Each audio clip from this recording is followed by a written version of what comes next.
course, I knew before I started writing Tiggy where part of her story was going to be set, the magnificent Highlands of Scotland. I was lucky enough to find the perfect estate to visit, Allerdale near the tiny village of Ardgay, so I moved up there and began to write. And as I did so, it was the strangest feeling as I realised that Tiggy was the sister who was most like me. Out of all my locations, waking up to see the snowy glen laid out in front of me was not only inspirational, but a joy, and I literally lived and breathed Tiggy's story. Ironically, Tiggy is most afraid of the isolation, but then she meets Charlie Kinnaird, the owner and laird of the estate, plus a shadowy character from Maya's story, who, by coincidence, is staying up there over New Year.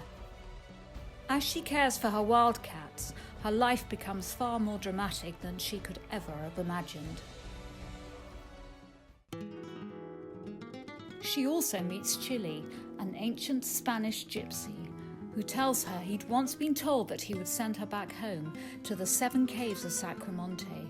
A series of events sends Tiggy fleeing the Kinnaird estate, and with nowhere else to go, and Chili's words ringing in her ears, she boards a flight to Granada.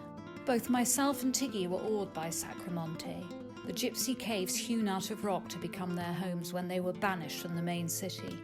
What they lacked in home comforts was partly made up for by the sheer beauty of the setting, the verdant olive groves pouring down the hillside, and the Alhambra Palace sitting high above them on the opposite side of the valley, and of course, the sound of flamenco music.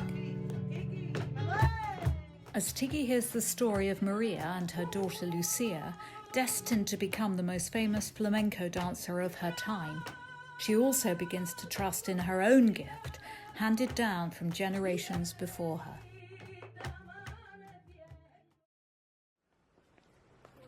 Then, from the sweet-smelling orange groves of Andalusia, we travel to the vibrant streets of New York to begin the story of Electra, the 6th sister.